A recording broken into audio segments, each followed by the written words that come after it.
చూడండి మ్యాక్సిమం మీకు SA1కి question paper ఎలా ఉంటుందో SA2 కూడా సేమ్ అలాగే ఉంటుంది.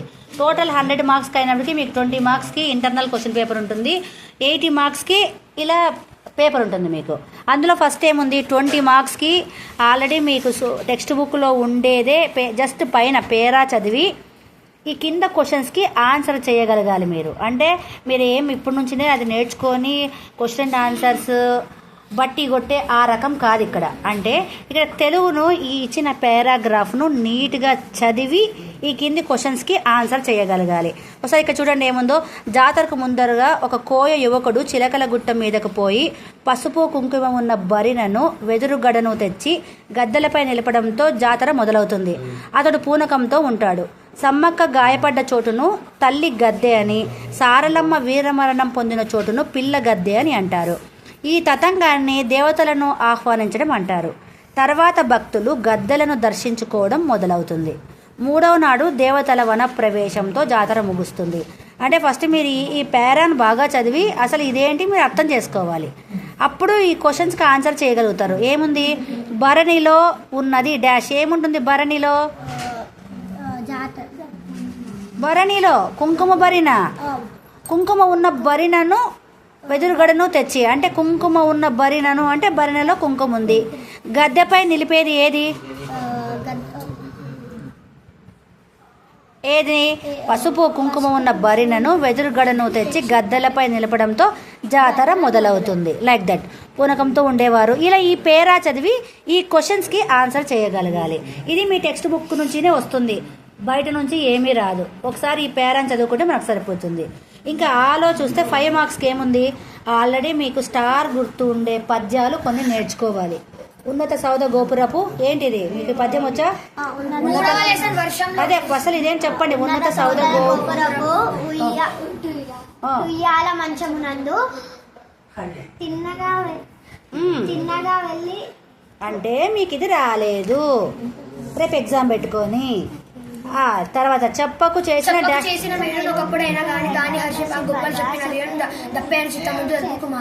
ఓకే అంటే ఇది వచ్చు.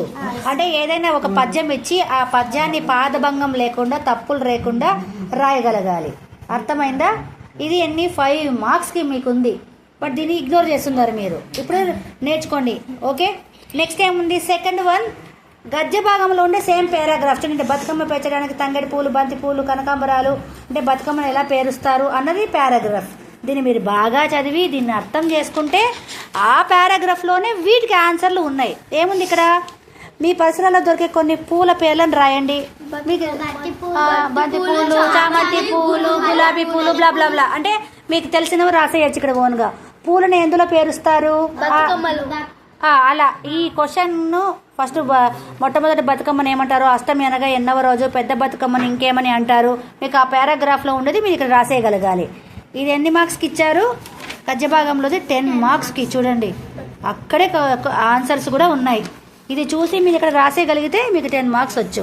ఇంకా తర్వాత 4 మార్క్స్ క్వశ్చన్స్ 4 ఇస్తారు, 4 రాయాలి. తర్వాత క్రింది ప్రశ్నలకు 10 వాక్యాలలో జవాబులు రాయండి. అంటే 2 క్వశ్చన్స్ ఇస్తారు, ఒకటి 8 మార్క్స్. 8 మార్క్స్కి అంటే 2 రాస్తే 16 మార్క్స్. తర్వాత సృజనాత్మకత, ఇది అనేది మ్యాక్సిమం మీ బుక్లో నుంచి రావచ్చు, కొన్ని బయట నుంచి రావచ్చు. ఇప్పుడు వర్షాలు కురవాలి, వరిచేలు పండాలి, వానదేవుడిని ముక్కుతూ గేయం రాయండి. ఇందాక రాసాం మనం, ఇది నేర్చుకున్నాం. ఏముంది?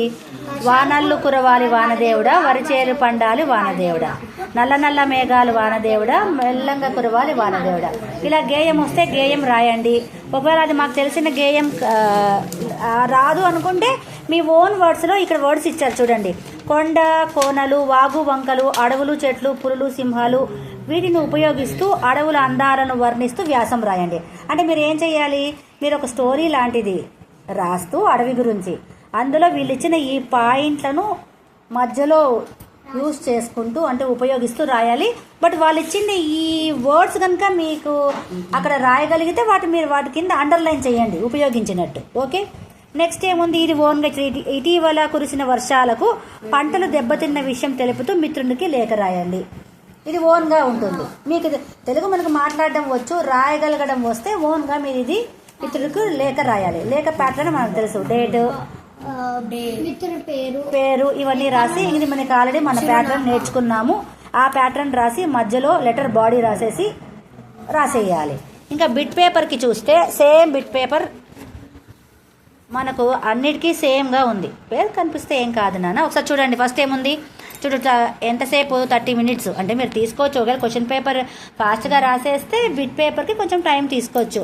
20 మార్క్స్కి బిట్ పేపర్ ఉంటుంది. మ్యాక్సిమం అంతా గ్రామర్ పాయింటే ఉంటుంది. ఫస్ట్ వన్ ఏముంది, సొంత వాక్యాలు రాయండి.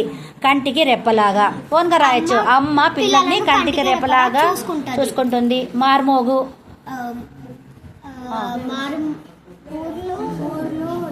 జాతరకు రాయొచ్చు, అలా ఓన్గా రాయొచ్చు. లేకుంటే ఈ మధ్య మీ అందరికి క్రికెట్ మేనియా బాగుంది కాబట్టి సో ఇండియా వరల్డ్ కప్ గెలిచినందుకు మార్మోగి చేశారు కాదు, అంటే ఆటపాటలతో మార్మోగించారు, లైక్ దట్. మీరు అది యూజ్ చేస్తూ ఇక్కడ రాయొచ్చు. నెక్స్ట్ వన్ ఏముంది, ఈ క్రింది ప్రశ్నలకు సరైన సమాధానం గుర్తు ఈ బ్రాకెట్లో రాయండి. రాణి రుద్రమదేవి ఖడ్గంతో శత్రువులను ఎదిరించింది. ఖడ్గము అనే పదానికి అర్థమైంది కొడవలి, కత్తి, గొడ్డలి, ఉలి, కత్తి. నెక్స్ట్ మిత్రునికి అపకారం చేయరాదు. సారీ, మిత్రుడు అంటే మీనింగ్ ఏముంటుంది, స్నేహితుడు. ఓకే. సిరి అంటే అర్థం ధనం, బాణం, రుణం, ధనం, గానం, ధనం. చీకటికి పర్యాయ పదాలు చీకటి, తిమిరం, ప్రయాణం, వికృతి, పయనం. ఆశకు ప్రకృతి, ఆశ. ఆశ చూడండి పలకడానికి సేమ్ గా ఆశ, ఆసర, ఆశ, ఊష. ఈ షాకి డిఫరెన్స్ తెలుసుకొని మీరు ఇక్కడ రాయగలగాలి. నెక్స్ట్ కులంకు నానార్థాలు. వంశం తెగ, గుణం ఊరు, శరీరం మేను, గోపురం గుడి. వంశం తెగ అంటే అన్ని ఇక్కడ గ్రామర్ పాయింట్స్ అన్ని ఇచ్చారనమాట మనకు. చంద్రుడు, ప్రభువు ఈ వేర్వేరు పదాలకు ఒకే అర్థమిచ్చే పదం. మనిషి, దేవత, రాణి, రాజు, ప్రభువు, రాజు, చంద్రుడు, రాజు. ఓకే. ఈ ఊలు ఏంటివి, అచ్చులు. కానుండి బండిర వరకు ఏమంటారు, హల్లులు. ప్లస్ ఏను కలపగా మే. ఓకే, అర్థమైందా? సేమ్ ఇలాగా చూడండి. నెక్స్ట్ గోల్కొండ, ఇందులో ఉభయాక్షరం. భార్య, ఎద్దు, పుంజు, పలక. వీటిలో స్త్రీలింగ పదం ఏది, భార్య, ఎద్దు, పుంజు. ఎద్దు, పుంజు ఏంటి కాదు, పుంలింగం. ఎద్దు వస్తుంది కదా నపుంసక లింగం అనేది. ఓకే, ఇక్కడ భార్య అనేది స్త్రీలింగ పదం. దొంగ వలన గీత గీసిన పదం ఏంటి, వలన అనేది ఏ విభక్తి, విభక్తి. ఓకే. స్త్రీలు పాటలు పాడుచున్నారు. పాడుచున్నారు అనేది ఏంటి, క్రియ, నామవాచకం, సర్వనామం, విశేషణం. క్రియ కదా, పాడుతున్నారు, ఆడుతున్నారు, చదువుతున్నారు. అది రంగు రుచులను తెలిపేది విశేషణం. కావత్తు ఏది, కావత్తు ఇందులో ఇది. Very good. రాజు డాష్ దొంగలు వదిలివేశారు. ఈ ఖాళీని పూరించండి. రాజును దొంగలు వదిలివేశారు. రాజు యొక్క దొంగలు వదిలివేశారు. రాజుతో దొంగలు వదిలివేశారు.